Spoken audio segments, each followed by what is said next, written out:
Hello, my name is Joan. I have lived on the Ards Peninsula all my life, having been brought up along with my two brothers on my parents' farm just outside Kirkhaven. I was involved in a lot of outdoor work, and this is where my passion for the outdoors comes from. My working life consisted of 15 years as a medical secretary in the Ulster Hospital, and after a few years' break when my children were born, the last 20 years were in Cirque College in Bangor.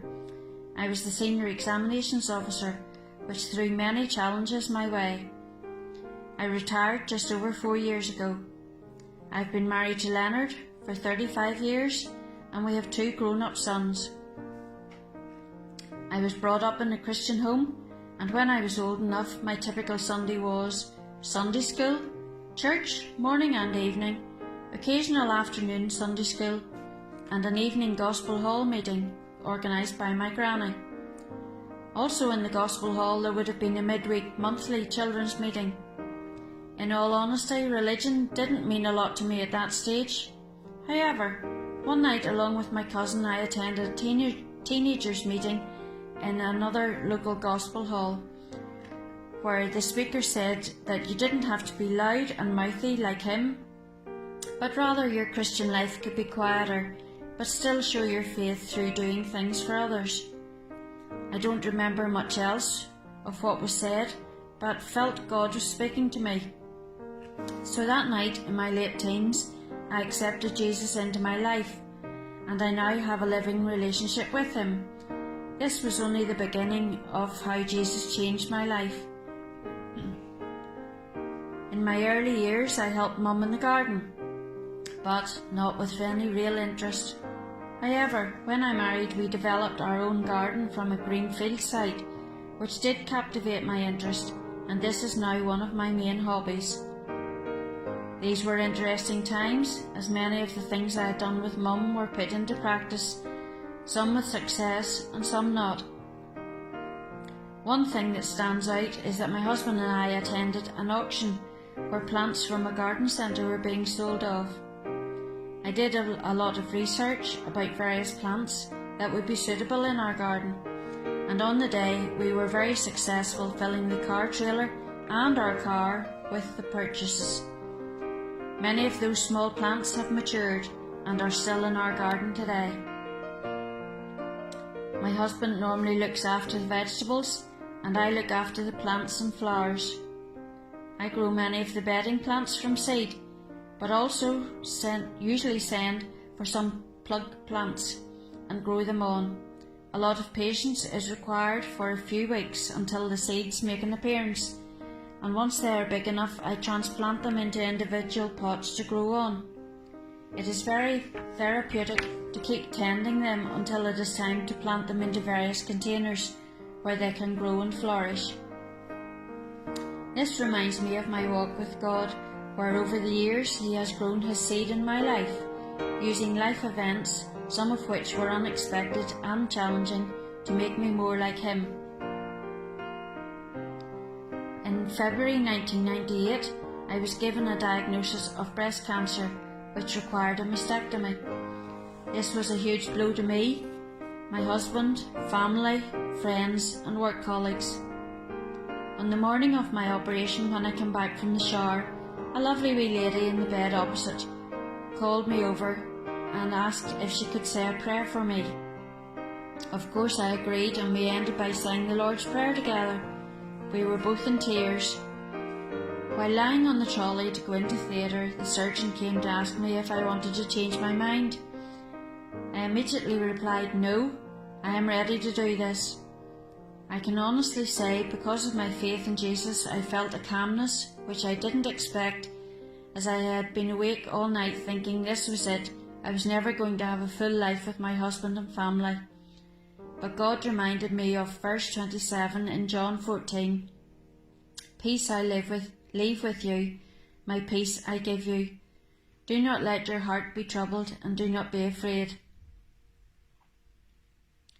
It was a long road after the operation, with chemotherapy treatments, radiotherapy and numerous hospital appointments. At that time, one of my big concerns was the loss of my hair. It happened the day before I was going for my second dose of chemotherapy. I was having my morning shower, and when washing my hair, it just came out in handfuls.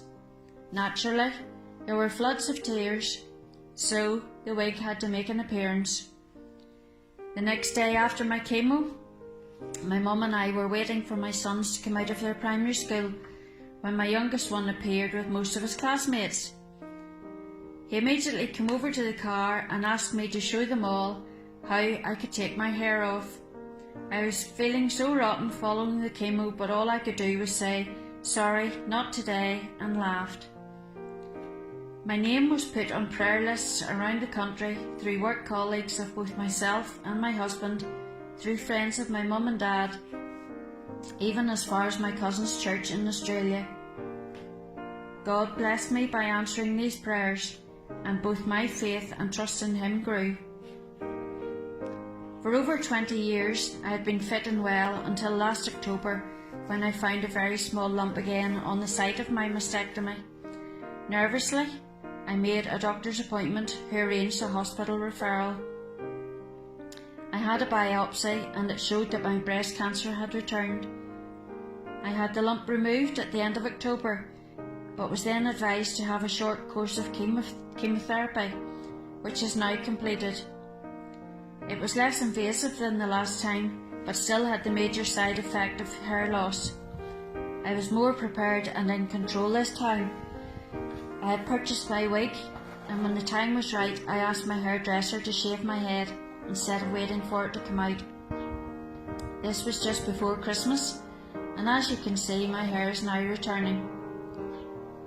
I am now receiving an injection every 3 weeks for a year to shut down a particular cell, so hopefully this won't ever happen to me again.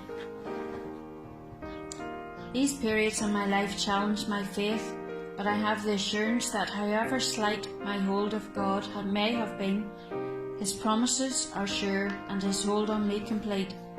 I am so thankful for the support of the Trinity family and others for their prayers. Recent days have been very strange with the COVID-19 virus and the lockdown, but it has given me time to slow down and appreciate God's goodness, with the good weather allowing us to work in the garden, and with less traffic around, it has been lovely to appreciate God's creation, such as the birds singing really loudly, the sheep and their lambs bleating, and even a donkey braying a few fields from our house. My husband and I have taken regular walks on the rural roads and paths around our house, and the smell of the wind bushes and the noise of the buzzing bees seem to be stronger this year. This is all down to God creating nature, which in the norm I tended to miss with the busyness of life, even in retirement. It has given me time to reflect on how God has worked in my life, both in the good and more challenging times. I am so thankful for God's faithfulness and that He has been a personal friend to me. In recent weeks, Neil, our minister, has focused on how Jesus dealt individually with Thomas's doubt that Jesus had risen and Peter's guilt for letting him down by denying Him. Jesus has been there for me in my life through all the ups and downs, and He can do it with you in yours. My favourite hymn is 10,000 Reasons, written by Matt Redman, and that is the music that has been playing in the background.